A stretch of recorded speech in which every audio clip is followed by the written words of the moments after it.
Good evening. Welcome. My name is Emanuel Pastreich. I'm here at Kyung University, and I'm very honored to have you all for the last installment of a series of lectures with outstanding scholars presented by Kyung Cyber University, along with the Asia Institute. We've had a remarkable set of discussions about the world and specifically about learning. And in this final event, we will talk a little bit about education, what education means for us, and draw on some of the best examples from the universities of the United States, Yale University and Harvard University.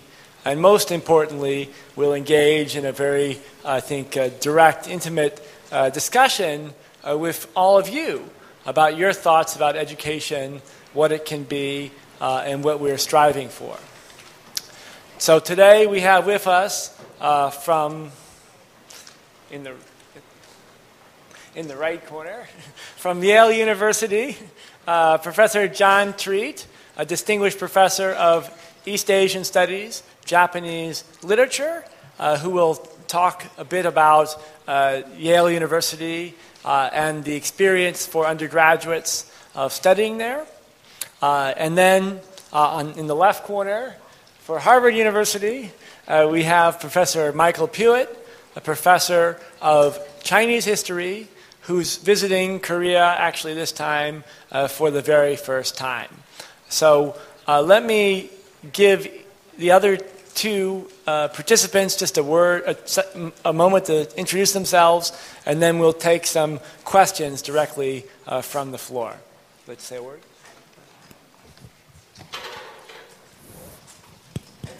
Thank you very much. I'm very happy to be here at Kyung University. This is the fourth time I've had the honor of speaking with students here. Last year I spoke on the history of Korean studies at Yale University. And as part of this lecture series this summer, I spoke about undergraduate education at Yale. I may repeat some of what I said if any of you were at that talk. And then I gave a talk on modern Japanese fiction as well. And I'm looking forward tonight. It's a reunion for Professor Puett and myself, and we're here to answer your questions, and I hope you're not shy. And let me also say thank you. Thank you all for coming. I very much look forward to the discussion tonight. I am, needless to say, it's a career deeply devoted to the importance of education, and very much look forward to this discussion. And I honestly look forward to hearing your questions, your concerns, your thoughts, to learning from you. And all of us together will spend our lifetimes, I hope, learning, and I very much look forward to tonight as we discuss how to do so well. Thank you. Thank you. So, without any further ado, please, if you have a question you wanted to ask regarding education in the United States or in general about what education is, what it means to study, please don't be shy.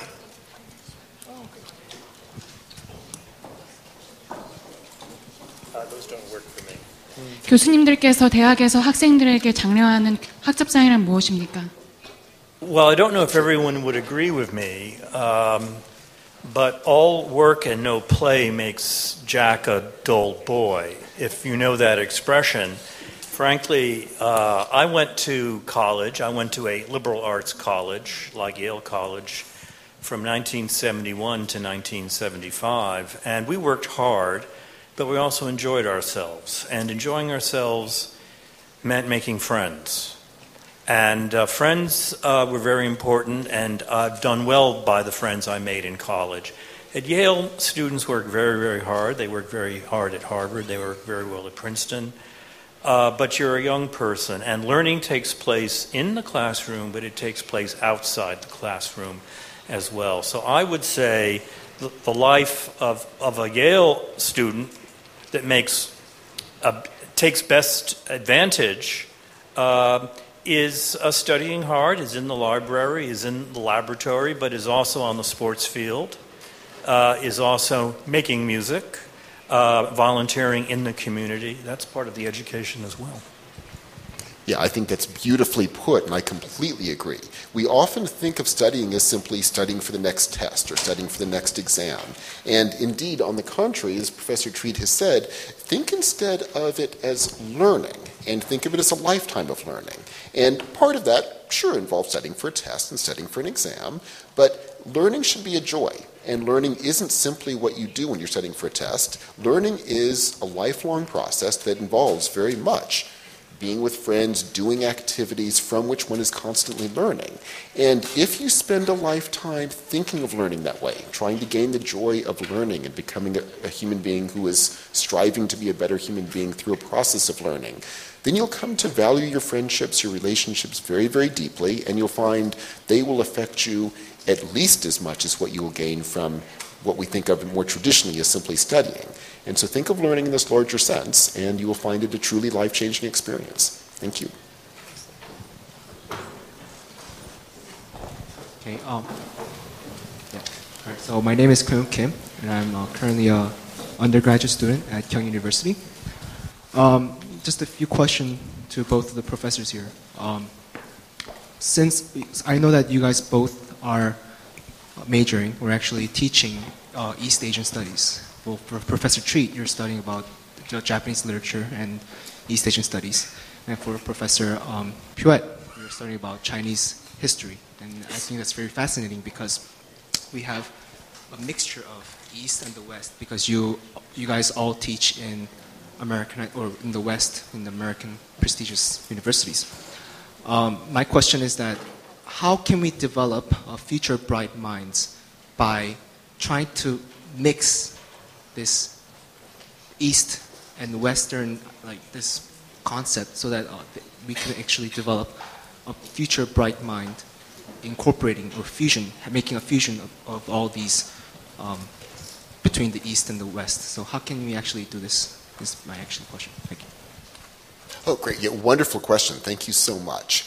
And I think the real work of the next generation to do precisely what you're asking, and I think it's a wonderful question, is to take the next step and bring both of these civilizations, and of course many more too, fully together in our conversations. And let me begin with a negative example of the way things used to work in America, and still to a large extent too.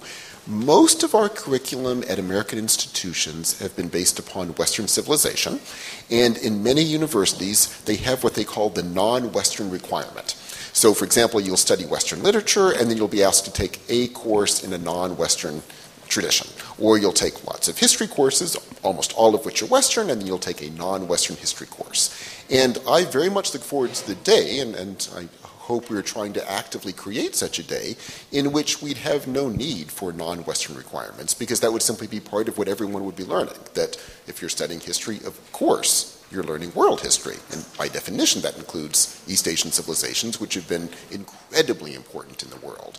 If you're studying literature, of course you would be learning East Asian literatures. And that wouldn't even be an issue. And I look forward to a day, therefore, where we wouldn't need to say, you must study a bit of an Eastern civilization. On the contrary, part of the learning curriculum that everyone would be involved in wherever they happen to be growing up in the world would include learning from the great traditions in the world, which by definition would include East Asian traditions, Western traditions, South Asian traditions, and many, many others. Great, wonderful question. Thank you.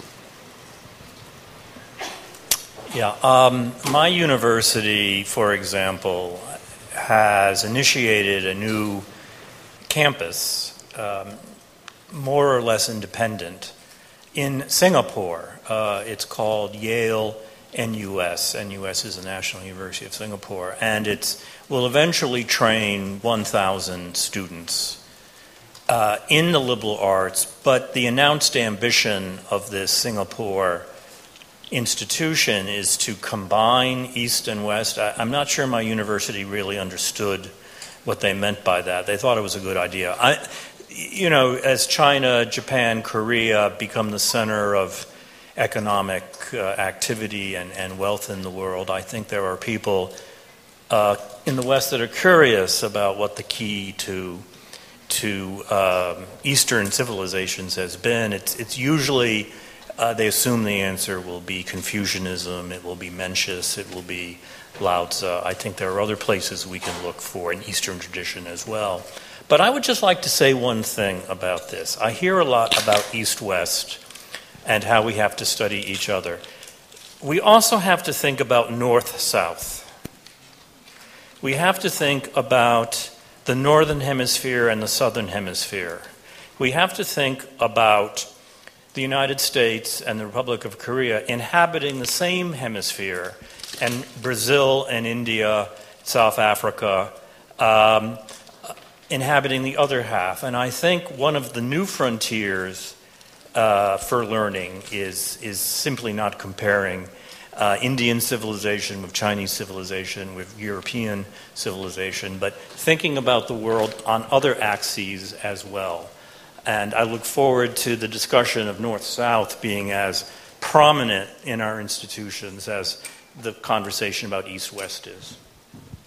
There has been a tendency to think, I mean, the very terms East and West were made up. I mean, they didn't, if you went to someone in China, even not that long ago, a couple hundred years ago, it would not have meant anything to them, the East and West. And so it's a very relatively recent thing, and what we think of as being the West, as soon as you start to probe into it, you often find it's full of considerable diversity and contradictions. You might think, for example, that reincarnation is Buddhist, right? And that, there's this idea of reincarnation in the East. But if you spent a little bit of time working on the subject, you would learn that, in fact, reincarnation was very common belief among Christians till the 14th century. So it wasn't quite so simple. Hi, my name is Jin Lee, and I'm a high school student and I'm in first grade. I want to go to Harvard or Yale University, and I have some questions. I heard that we need to do some internship or volunteering for go to Yale or Harvard University, and I want to know what is internship and what kind of volunteering I should do. Well, I'm not in the admissions department, so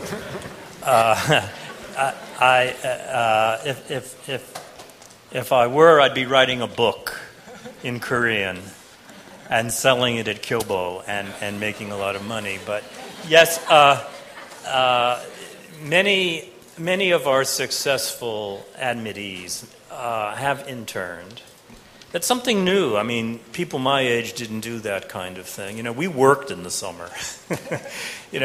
We pumped gas or we worked on a farm. Anyway, now people intern, and I don't know what to say to you except that whatever you do, I mean, I hope that it either furthers your interests in your career or makes the world a better place.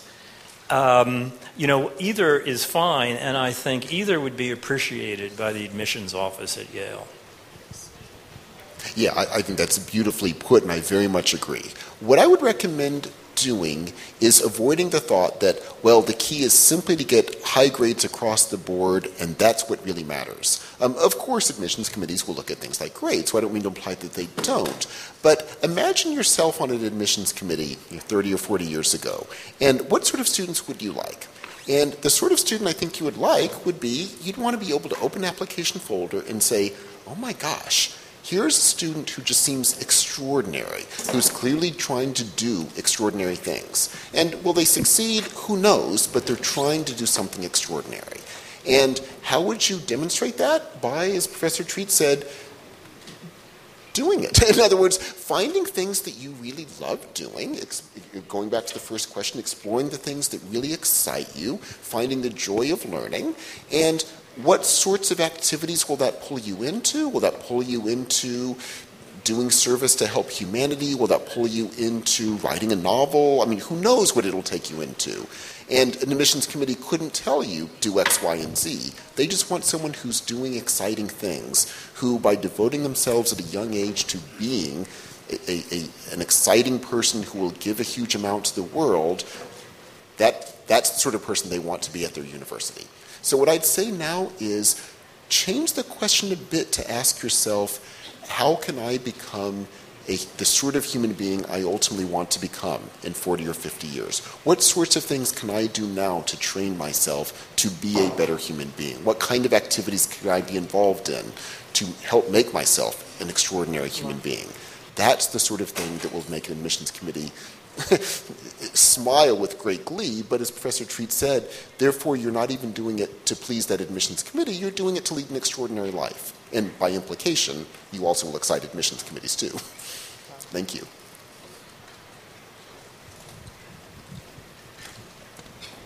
Hello, my name is Lana Lee, and then I have a question for both of them.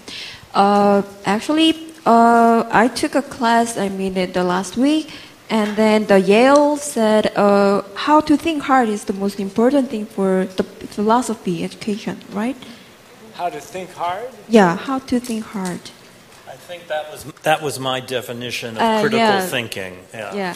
And then the Harvard said, think big. The both of them is a little bit of common things for me, but unfortunately, I'm already graduate, the university student in here, but it's not that easy for me to in Korea education to think hard or think big, because we since we are a long time, we only to learn that yes or no or found an answer, just it's right or wrong. So it's not that easy for just the thinking or why or curiosity. So I want you some advice or experience about how to think. And then it's not the fast way. How is the right way I want to, even though it's take a time. So how I can think in here. Well, what you're bringing up is a crucial question for all of us, and I say all of us meaning throughout the world. I would love to be able to say, I went to this unbelievable set of schools when I was growing up that taught me how to think big and how to think hard, and that's where I began a life of trying to be a human being learning to be better. Actually, no. I hope it's changed now, but when I was growing up, I went to a set of schools that were frankly horrible. I'm sure the ones you've gone to were luckily much, much better. And that's sad that I went to a horrible set of schools when I was very young, but nonetheless, what I also discovered early on was that if I was devoting myself to learning, of course I still had lots I would get out of the classroom, and I certainly did, but I would also do lots of things outside of the classroom. I decided I would simply start reading tons of books. So I started reading tons of books. And was I thinking hard about them or thinking big about them? Well, probably not, if I look back, but that was okay because I was simply reading them. And do I now think big or think hard? Probably not. I'm sure I still fail. But what I do strive to do is to learn. Reading through activities, through my meetings with people, and I'd say that's the key. Devote yourself to that. And some of that you will have gotten out of a school. A lot of it you won't have gotten out of a school. You will get certain things from schools, and what you will get obviously varies dramatically from the type of school you happen to have been involved in or are involved in. But a huge amount of learning, too, is way outside of the classroom, by definition. And what that will be for any one person here, we couldn't say, but the key is find the things that excite you, find the things that inspire you to do something else, develop those, do odd things that just seem exciting for reasons you couldn't put a word to, but do them anyway, and allow yourself to grow as a human being.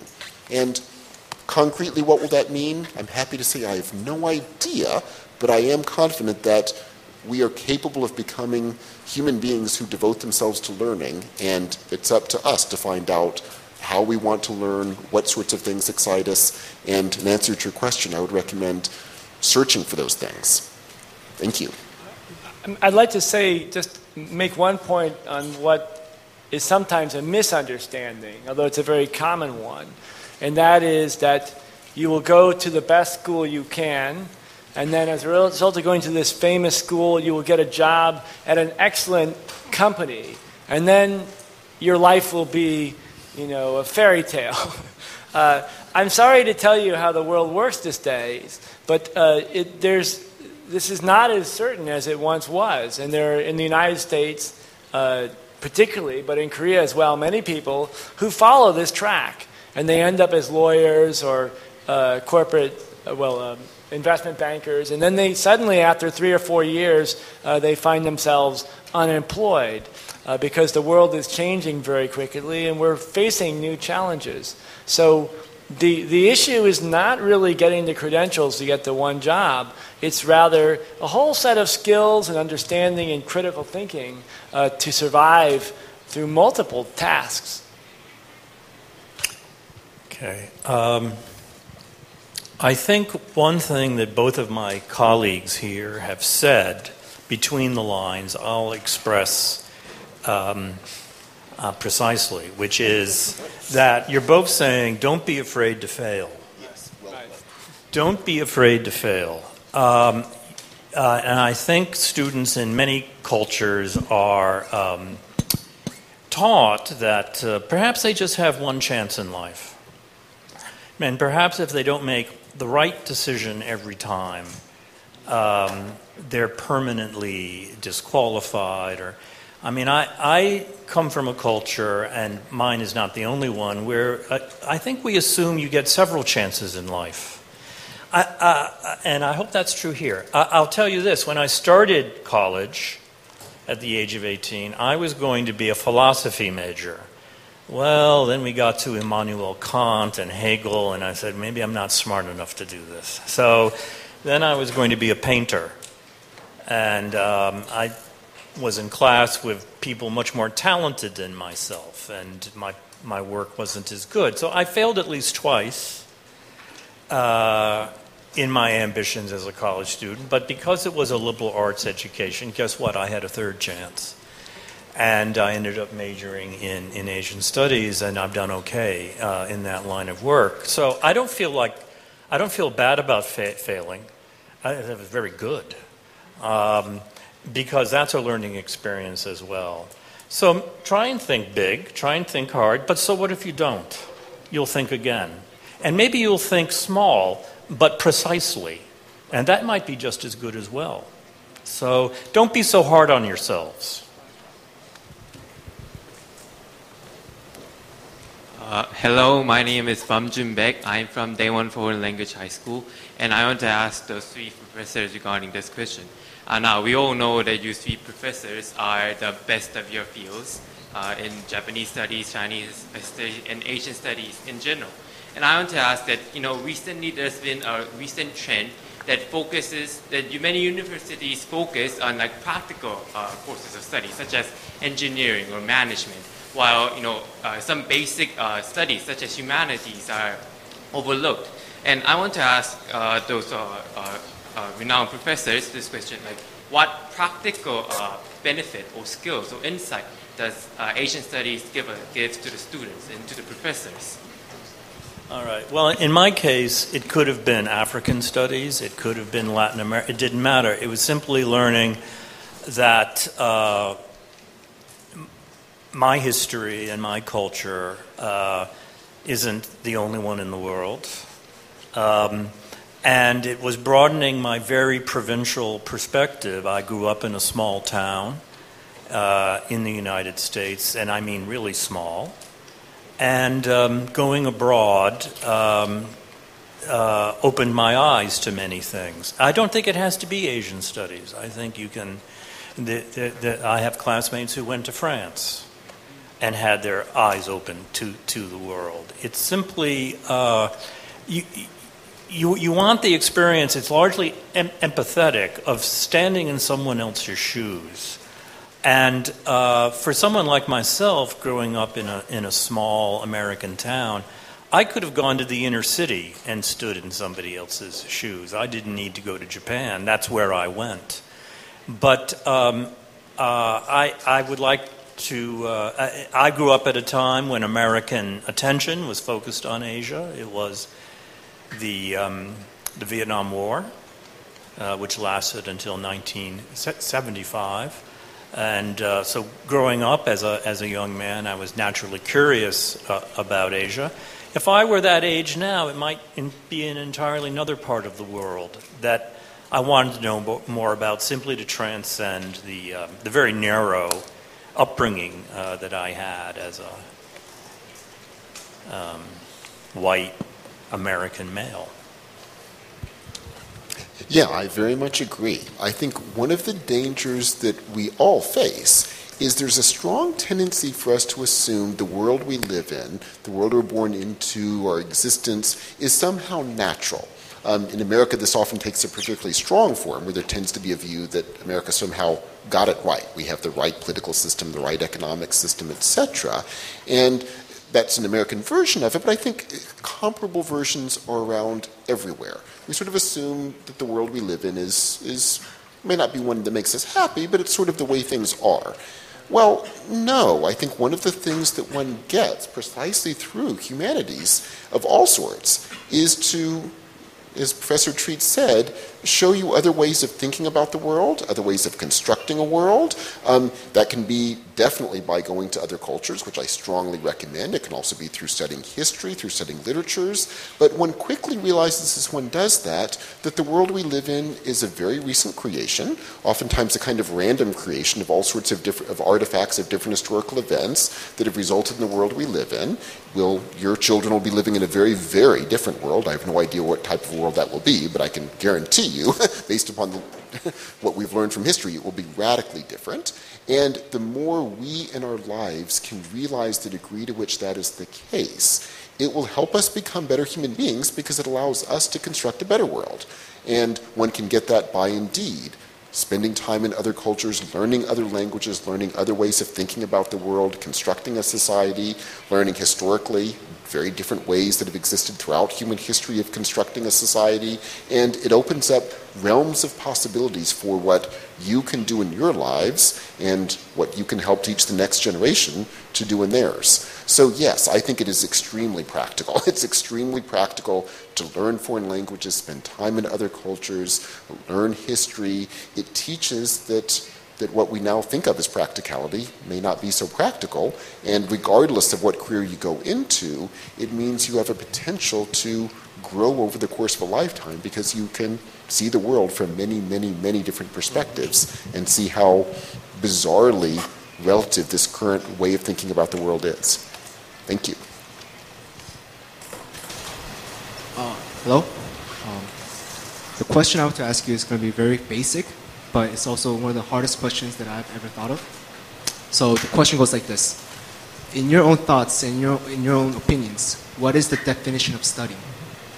Why do we have to study? Because this question, I think, is considered very like a mystery of the century. Like, I tried to figure this out, yet some people think that studying is for, to get better jobs, or some people think studying is for to benefit yourself and to become more progressive rather than regressive. So, in your thoughts, Professor Treat and Professor Puett, what is the definition and what is your interpretation of studying itself in basic terms? Thank you. Well, I'm not a religious person, but somebody gave all of us in this room intelligence and eyes and a mouth and an ears, and not to use them is to waste terrible talent. What separates us from the animal kingdom? I mean, the fact that we study. We have language, we read, we create beautiful objects.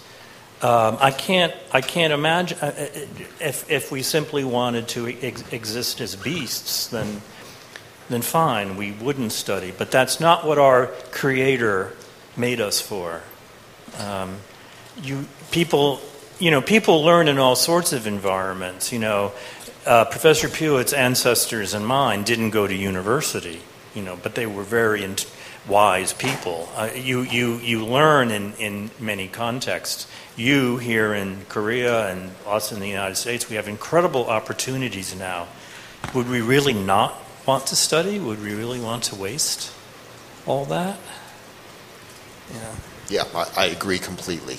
We study to become better human beings. We are capable, as we all know from our own empirical evidence, we're capable of being horrible to each other. We're capable of being horrible creatures, horrible to our close friends and family members. We're capable of being horrible to other human beings on the planet. We're capable of being horrible to the environment. We are capable as a species of being horrible creatures. But as Professor Treat said, we are also capable, we have the potential to be incomparably better. And the reason we study is out of the hope that we can indeed make ourselves better human beings, and we can. And through study, we can make ourselves better. We can make ourselves more open to the world, more understanding of other human beings, more understanding of our own faults, and therefore how we can work on our faults and become better human beings. And by devoting our lives to that, hopefully over the course of a lifetime, we become better to others. We help others to become better as well. Perhaps at a certain level, if we actually succeed in becoming good, we can inspire the next generation to do the same. So we study to make ourselves better. And for this brief period of time that we're alive, we hopefully can do good in the world, as opposed to doing horrible things to each other. Thank you. How can you get good skill of memory?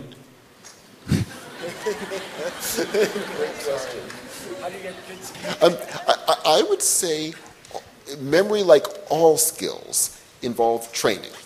We are not naturally capable of doing much. In fact, if you look at what we're naturally capable, or I should say, what we naturally tend to do is the better way to put it. If you look at what we naturally tend to do as human beings, we tend to be pretty good at again, being bad to each other. And when it comes to things like memory, we tend to focus on the immediate situation and get angry at people, etc. And that's what we tend to do naturally. However, going back to the previous question, we can train ourselves to be better human beings. And I think all of the skills that we as human beings use are based upon training. And the degree to which we can do it is based upon training. So getting to the specific question, which is a wonderful one, how do we train ourselves to remember?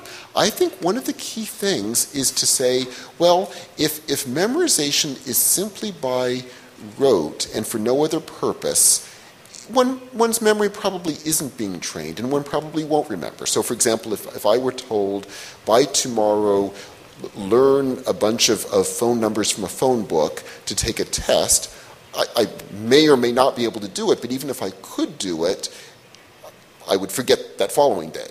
And so when one is trying to develop one's memory, one's developing one's memory to become a better human being. So what sorts of things do we want to remember?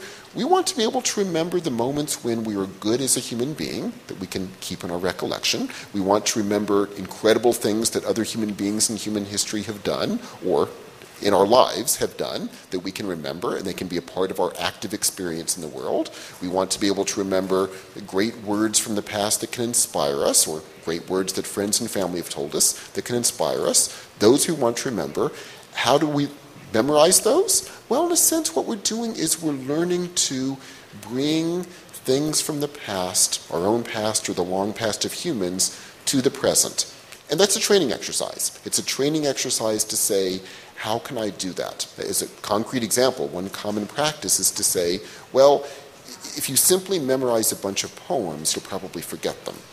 But if you memorize poems and then try to actively say in situations, can I bring a few of those lines to bear in a situation? Then you're remembering in a very deep sense, because then those lines of poems become part of your life. And if you're feeling very angry, you can quote a few lines. It actually will change your mood because it will bring up a better sort of set of dispositions in oneself. And then those lines of poems become part of your life.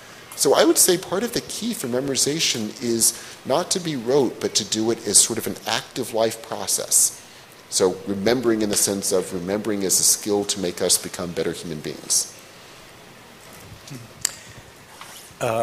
I'm sure, actually, that Professor Puett has a much better memory than I do. I'm sure not. First of all, I'm older, but no, he is in Chinese studies, so he knows 30,000 Hanja, okay?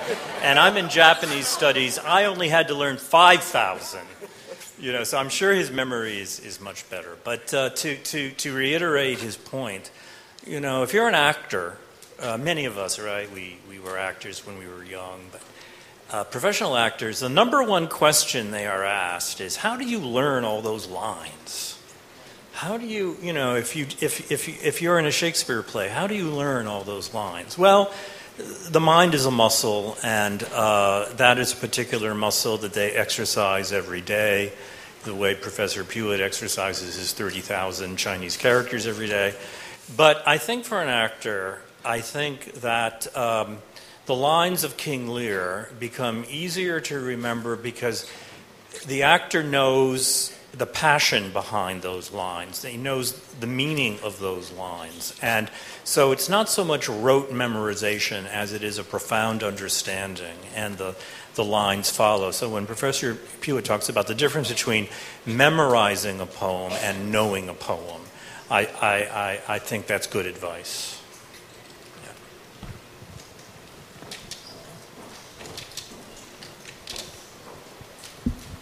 My name is Min-Sung Kim in Shinil High School, and I want to ask a different question from others.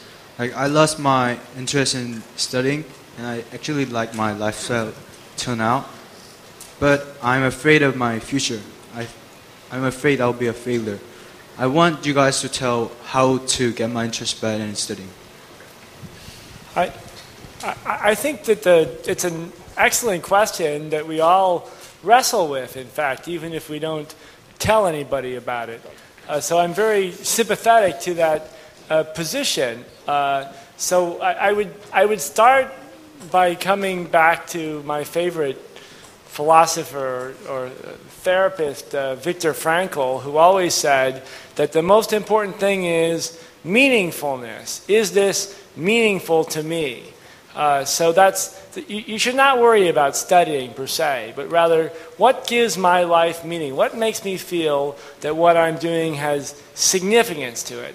And that's actually not an issue of being happy or sad, right? Because you can be happy and it being important or significant, or you can be sad. In fact, when you're sad, you should be sad. You should not try and be something other than what you are. I think that's the one point. And the other point, I think, is often in societies, and Korea is one of them, we tend to break your life down into entrance exam for college, high school, graduate school, interview for a job. And so you assess the meaningfulness of your study in terms of, can I pass this test? Can I get to the next stage? So I don't want to say you shouldn't think strategically. I think that's very important for getting an inspiration. But your time span should be much further than your next test or even your graduation, right? Think out 20, 30 years about what you will be doing, what you will be contributing, how you will play an important role in the world. And you will be playing a very important role. And then work back from that to say, I'm going to do this as it's somehow the act of taking a test is suffused with the meaningfulness that it's part of getting to this goal, which is not the goal that we told you, right? It's the goal that you told yourself, right? Make it up for yourself. Don't let us tell you what to do. Do it because of your own plan. Well, of course I agree with that, but it's also true that you should listen to the advice your elders, your parents, your teachers give you. Ultimately, it's your life and not theirs. You'll make a decision. But can I give you some advice from my perspective of being almost 60 years old? In a couple of weeks, I turn 60, okay? When I was your age, I thought everything had to happen right away. I thought life would be short. And it was short for many people. People I grew up with died in the Vietnam War. Later, they died of disease. But for most of us, life is long. It really is. I think you should think of life as long. And it's long enough for you to do many things with your life. Some of them you will fail at. Nobody's good at everything. I'd like to be a baseball player, okay? Am I a baseball player? No. All right, and you come to realize that. But I want you to think of your life as long. And give yourself that luxury of imagination and where you'll be 5 years from now, 10 years from now, 20 years from now, 30 years from now. Because at each point in your life, it can be different. Or it can be the same if you find where you belong early. I really feel that. I've been very lucky. I've been able to live far longer than people used to live. And I'm still thinking of new things to do. I'll be doing something different 10 years from now than I'm doing now. And I may not do it well, but it will be what I want to try. Yeah, both of these are beautifully put. And just to underline the significance of both, the danger is that we fall into stasis and do nothing and don't grow as human beings. That would be the danger. So the danger would be if you spend the next 30 or 40 years sitting in your room and doing nothing. That would be something to avoid. I doubt that is remotely a danger with you. And so the important thing is indeed to find the things that excite you, find the things that make you passionate, work toward the things you want to do, and do what it takes to get there, realizing, as Professor Treat said, that many of the times you won't be able to get where you want to go, or even more commonly, as Professor Treat said, you'll realize partway along that actually other things excite you and you want to go in a different direction. And that, all of that, is a wonderful life. It is a wonderful life to keep growing as a human being, to keep trying to do new things, to try to become better than you were before and going in new directions, many of which won't turn out to be very exciting, which is, as Professor Treat said, perfectly fine. Go in new directions. All of that is a wonderful life. The only thing to avoid is stasis, doing nothing, not changing, not becoming a better human being. That is what is to be avoided. Have a wonderful life. Just explore things and try to always be better than what you were yesterday and the day before. Hello, Professor. I feel very thankful as a mother, and you must be, three of you must be on vacation, and you come here, and for us, we must be high school student or the student who try to go to prestigious school to be successful. And I have come here with my daughter, and she's a high school student, and she's a freshman. And 1 year ago, and when she was a middle school student, and she prepared for the high school study a lot. She is very weak at math, and then we studied a lot for 1 year. And then she entered high school, and then two of us thought, okay, and then we did it, and then we can do lots of things wonderfully. But actually not. Math was very difficult and then challenging, and then she was busy doing that is mandatory, such as a homework, and then prepare for the test, and then do lots of things. And then she couldn't cover lots of things actually. And then as a result, she finished the middle term and the final term, and then which was not satisfying. And then she looks a little bit down and then frustrated.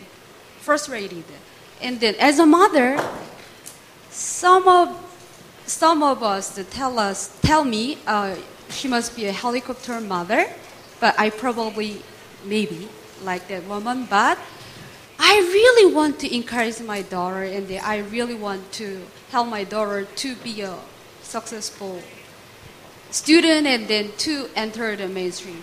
And then this time, I whispered just before, and then I'll try to talk about yourself, and then because three of them come here and to help you do something meaningful. And she said, she tried to prevent me from talking about her because she's a puberty and she feels shy. And then I don't know what to do, but I really get out of this situation with my daughter. And then I tried to go on to the next step successfully. And then please help us to do something meaningful. Thank you.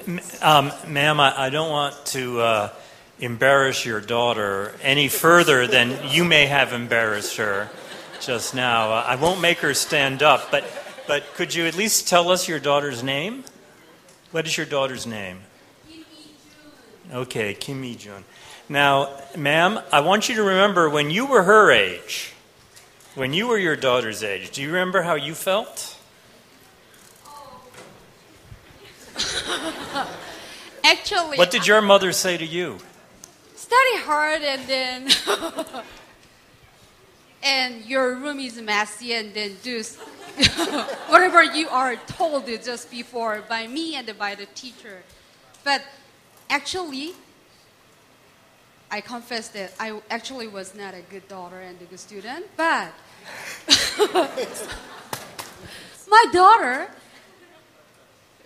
I want my daughter go along the right way and then different from me. That's the reason I have come here with my daughter. Well, every parent wants his child, to have a better life than we had. That's natural. And, your daughter will have a wonderful life. I'm sure of it. I can tell you're a good mother. I think your daughter is very lucky. But just every time you're counseling your daughter, giving her advice, making her feel better, just think back to when you were that age and what would have helped you. And I would ask you to do that, and one day your daughter will be probably a mom, with a son or a daughter, and will also want the best, want a better life for her child than what she had. That's, I think, natural. We do what we can, and your daughter's talents lie somewhere. It may not be mathematics, all right? It may be sculpture. It may be dance. It may be engineering, She may be an astronaut, Who knows at this point? Your daughter is a freshman in high school. It's a journey for you. It's a journey for her. And you're just setting out on it. It's just the beginning. Yes, beautifully put, and I agree. She is very, very lucky to have such a deeply caring mother, and I would say, indeed, look at you. You feel that as a youngster, you didn't study as much as you could have, etc., and yet clearly you've had a wonderful life and have a wonderful daughter. Your daughter, too, will indeed have a wonderful life, and the work now is one for her, and you are clearly helping her very deeply in this, finding the things that excite her and make her passionate. And they may be things that she's intrinsically really good at, mathematics. They may be something she's intrinsically not terribly good at. I mean, I find a lot of the things I really love in life, in fact, much of what I actually do as a career, are things I wasn't terribly talented at naturally, but I just loved so much that I devoted myself to them. And a lot of being a child consists of finding the things that excite one. And by definition, it's trial and error, and it's a long process. But as Professor Treat said, we luckily live a long life. And a lot of, if I look back on my life, a lot of what I did as a youngster seemed at the time to be failures. And it were failures by any objective standard. I mean, things I tried and didn't do very well, or found that I was doing well but just really didn't have a lot of interest in. And yet, by going through that process, I gradually found what things I truly do love, and I'm still in that process of actively searching. And part of what I was learning through that process was to gain a sense of wanting to live a life where I was trying to become better and striving to find new things to explore. And that's a lot of what one is doing. And so a part of what one is hoping to do is to tell one's children, think of life that way. And don't take the failures too hard. Think of them as part of a life process that, of course, will fail in constantly. But it's a long process of learning to find what excites us, and perhaps more importantly, learning to actually be in the process of finding what excites us. In other words, thinking of life that way. And so you're clearly doing a wonderful job of helping your daughter find those things. It may take a while. I'm still searching, but I'm actively searching and happily searching because I found many things I love doing, and I hope I will continue over the next however many decades I'm lucky enough to live to continue to find things that I love and new things to explore. And part of what one is hoping at a young age is to gain that sense of possibilities that then one will spend a lifetime exploring, and new possibilities, therefore, will, by definition, constantly be opening up. So don't worry, you clearly have a wonderful relationship with her, and I have no doubt she will have a wonderful, wonderful life. There's a phrase that just comes to mind hearing what Professor Puett said. It's an explanation actually comes from a Japanese philosopher, Ogyu Sodai, and he made a statement about playing chess, which I always remember. He said, there are two ways to play chess.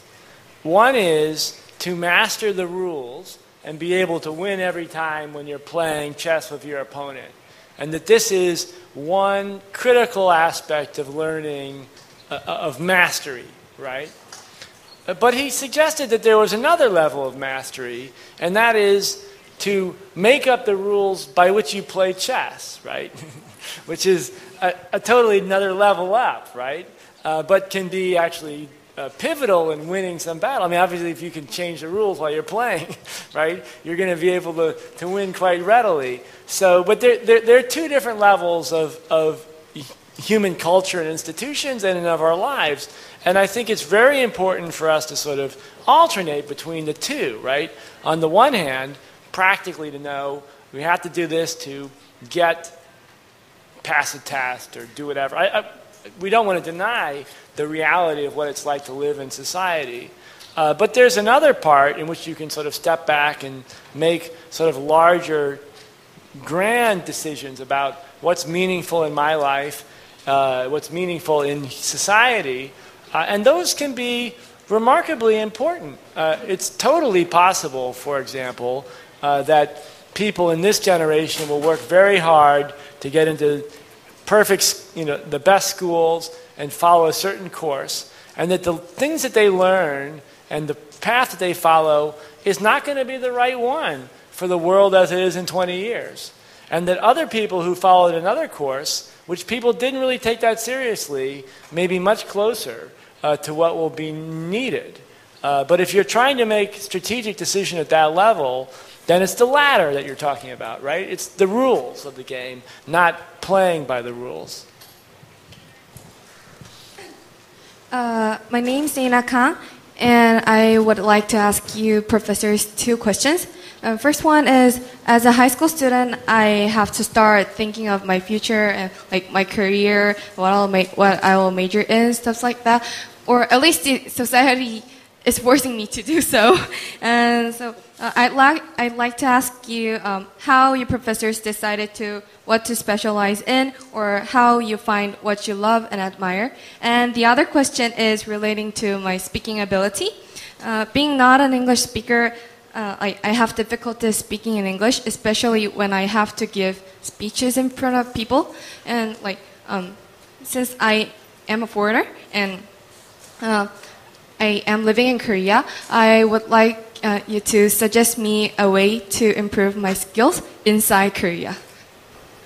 Both of our institutions are liberal arts institutions, which means that when we were college students, we were encouraged to experiment and do different things. As I said earlier, I started in philosophy, I gravitated towards art, and finally Asian studies. So we weren't at technical schools or polytechnics where we had to come in as 18-year-olds knowing exactly what we wanted to do. So I was very fortunate to have that kind of education.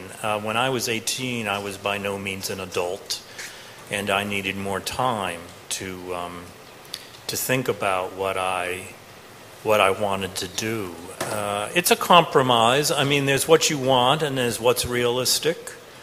And, in the world is changing and some professions are expanding and some are shrinking. You're all very aware of that. I'm aware of that in advising students. So I'm not saying you can be anything you want to be. That's not realistic. But your will has a great deal to do with it. And I think that's the recurring message this evening. We're hearing it over and over again. Michael? Yes, indeed. Tremendously powerfully put, and I agree completely. Yes, you will get tons of pressure very early on to decide exactly what you want to do in life and then plan out precisely what you need to do to get there. So I need to take these courses to have this major so that I can make this profession. And you will have lots of pressure, and that's just a fact of the world. Nonetheless, the truth is that there is a lot of flexibility there where you still honestly do have time to find your own interests. And I say that strongly because by definition, you could not at your age know for sure that you know what you want to do. The reason I use that odd phrasing is I probably at your age thought I knew what I wanted to do, and it has nothing to do with what I'm doing now. And luckily for me, I didn't define my life too much by that view. And I say luckily because I've gone in completely different directions and have had a career so far that I've loved very much. And so you do have lots of flexibility, even though you will have lots of pressure to decide exactly what you want to do. Now, as Professor Treat said, it's not a world, unfortunately, of total freedom. You can't literally have any career you want to. You'll have lots of roadblocks, and those are part of life too. But part of even dealing with the roadblocks, it's like dealing with the societal pressure to decide early what you want to do. You work with that. And you work to find your interests. If you decide you're going to take a certain career path and take a certain major, be sure to do a lot of other things. Be sure to whatever degree you're allowed to, at whatever college you end up going to, take a lot of electives, however many you're allowed to. Make those electives be things that excite you that have no clear relationship to where you think you want to go as a career. Those are precisely the ones you intentionally want to allow yourself to take. And you might find some of those courses will change your life and make you decide to change your major and change your career path. Even apart from classes, as we've mentioned, classes are only a tiny part of the learning process. Do things, do activities, explore things that just seem to excite you, even if they seem to make no difference for what you think you're going to have as a career. Again, some of those might be life-changing. Now, even there, 5 years from now, you might say, but they weren't life-changing. Well, in the long run, they probably were. Because even if, to give a random example, you right now could decide what you want to do in your life and could pre-plan everything, I really don't think anyone could, but even if you could, for the sake of argument, the truth is doing these other things are invaluable for that process because it allows you to grow as a human being and it will allow you to be the kind of open, excited human being that will allow you to have a great life regardless of what that career is, even if by chance it happens to be what you now think you might want to do, which I almost can guarantee you it will not be. So the key is, to whatever degree you can, and as Professor Treat mentioned, there's a great deal more flexibility than we tend to think. Explore things. Take those elective classes. Do those activities to whatever degree you can. Do things that you seem to think are exciting, even if you can't put it into words. Allow yourself to grow as a human being by means of that. And slowly but surely, you will find career paths that excite you. And if you end up being on one that doesn't excite you, it's still surprising how often you can change plans even much later in life. So keep in mind, it's a lifelong process. It's a lifelong process of being excited in the world, and spend the time now to allow yourself to explore those interests. I just want to reiterate that. I'll tell you a personal story. When I was in college, maybe still, we would take courses and get grades, and our report cards were sent to our parents. Did they still do that? Indeed. They do, okay. Really I mean, my parents were paying for this, so they wanted to see. So my freshman year, my sophomore year, my junior year, I was very careful. What will my father say? Okay, but my senior year, it's too late for him to say anything, all right? He can't pull me out of college. So my last year in college, I took all kinds of things that I knew he thought was a waste of time and money. I took improvisational dance, okay? All right. Do I regret it? Not a bit. It was wonderful. But, I did my really wild experimenting my last year of college because it was too late for my mother and my father to complain to anybody about it. So, and I still do things that are, we're tenured professors at Harvard and Yale, And I find myself now researching and writing things which maybe aren't exactly what Yale hired me to do, but they're where my curiosity has taken me.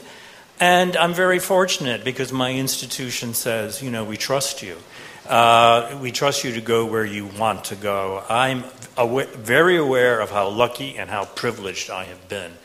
And I hope most, if not all of you, have equal opportunities. And you can do it here in Korea.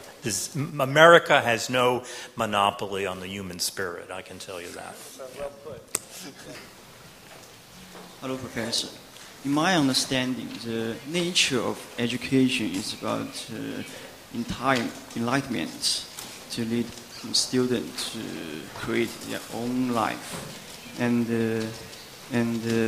But I'm a little confused because the mainstream of the education is just teach us to remember something, to store something as much as we could, and so based on this opinion, what's your perspective?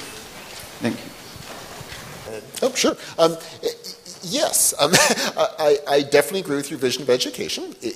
Education ought normatively to be, again, a lifelong process, and certainly education at therefore a young level should be to help one get to that stage where one will be on the stage toward living a great life, and therefore training oneself to live a great life, finding one's interests, exploring oneself, training oneself to think critically so that one can have the kind of open-mindedness that can allow one to have such a great life. And absolutely, no school system is perfect.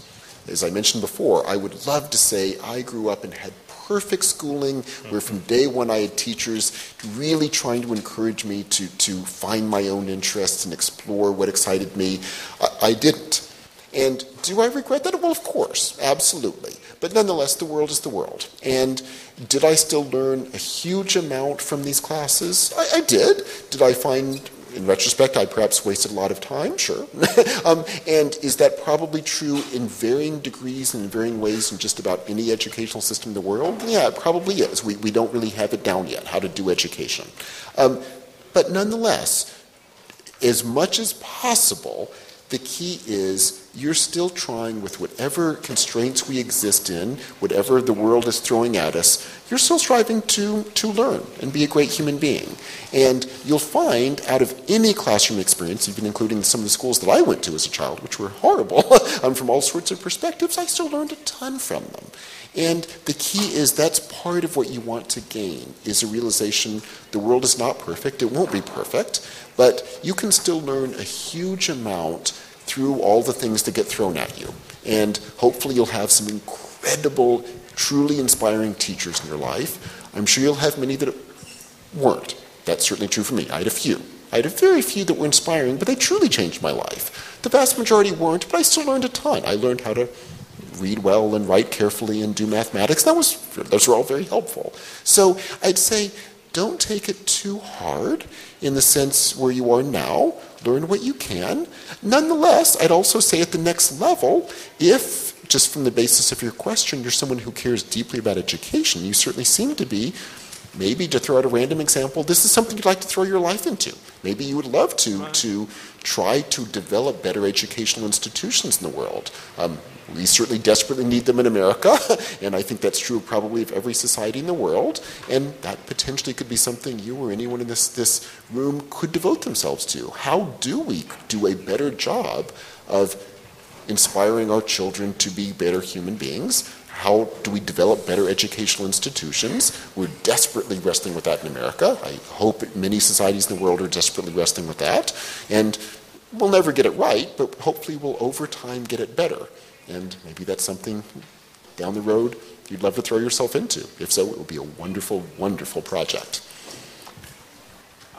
I think I'd like to just stress 3 separate aspects of education or your educational experience which are often confused, conflated. So the one would be learning things, right? So the process by which you absorb a lot of information, knowledge, data.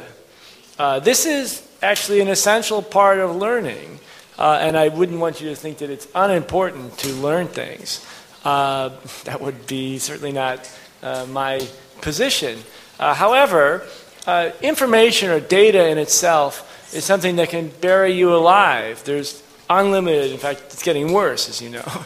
There's more and more information out there. Wikipedia expands by a couple million pages a year. I mean, there's just more and more data. So it's clearly that's not the way you want to go, to think that you're going to be successful by how much you manage to learn. The second is creativity, right? To be able to do something original, to take two things which seem to be unrelated and put them together to find something new, some new relation, a metaphor, association, or something that will inspire people, that they'll see this, it was bland, it's boring, maybe it was just a bottle cap, right? But somehow I've positioned it or worked with it in a way that it has some new meaning, and now it's not just a bottle cap, right? Now it's a work of art. And the third is, so I said learning, sort of information. Second would be creativity. The third is wisdom. And wisdom is, of course, at the core of this, because in some ways wisdom is that understanding that allows you to figure out how to use the information and the creativity that you have to do something meaningful with. And you only get wisdom through experience. And often failure is a very big part of wisdom. Maybe it's the most important part. You maybe know the story of Oedipus. I don't know if teach it in high school in Korea, but Oedipus is a individual, a king, and he wants to find out what the truth is, and he struggles, and then finally he finds out the truth, which is, of course, that implicates himself. This is, by the way, our experience in life. You'll discover it as you grow older, that you are very mad or angry at things out there, and then as you learn that they actually often come back to ourselves as part of this system. Anyway, he's so distraught by this that he pokes out his own eyes. He blinds himself, and he loses his sight. But in the story, of course, when he loses his sight, he then gains true wisdom or true sight, right? So it's not sight in the sense of being able to see something, but in the sense of truly getting to the essence of what life is about, what experience is about. And that is wisdom.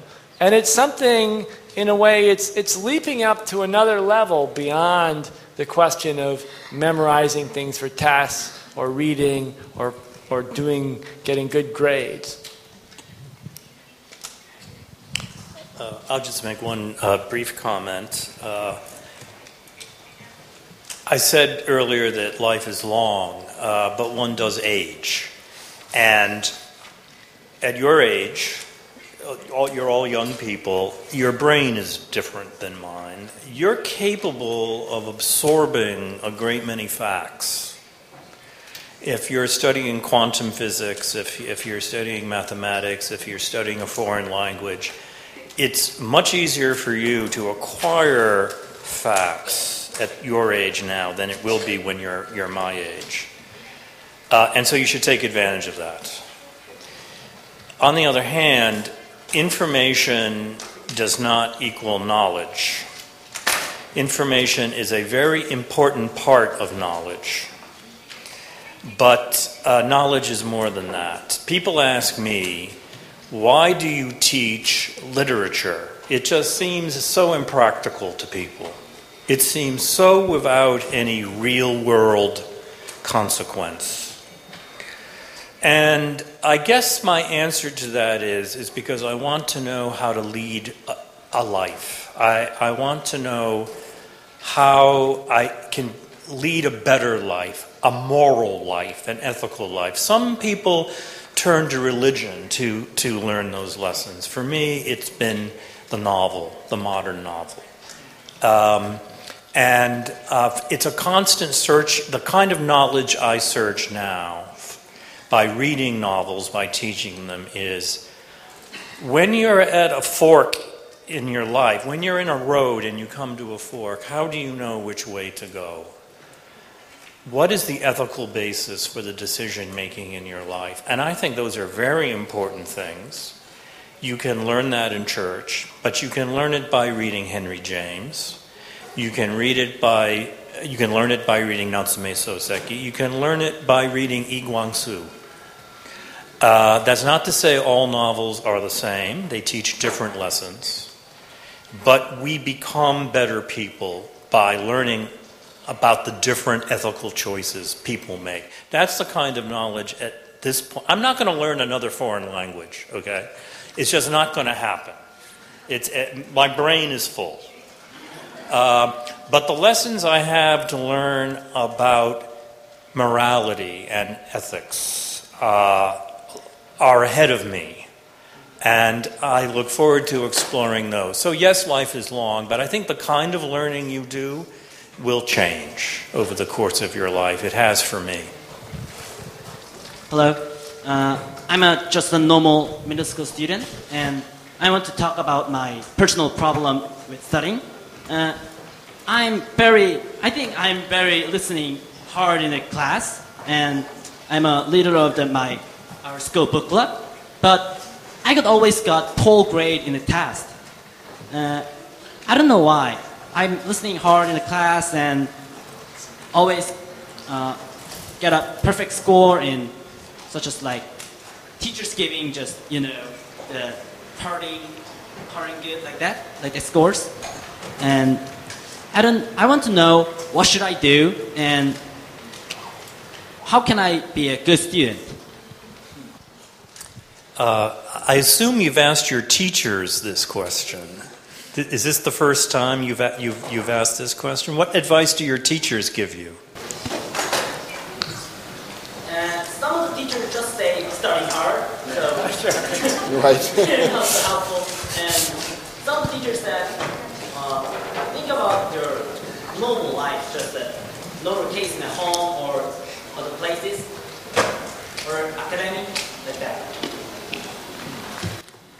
Has that advice helped you? Not enough, I guess.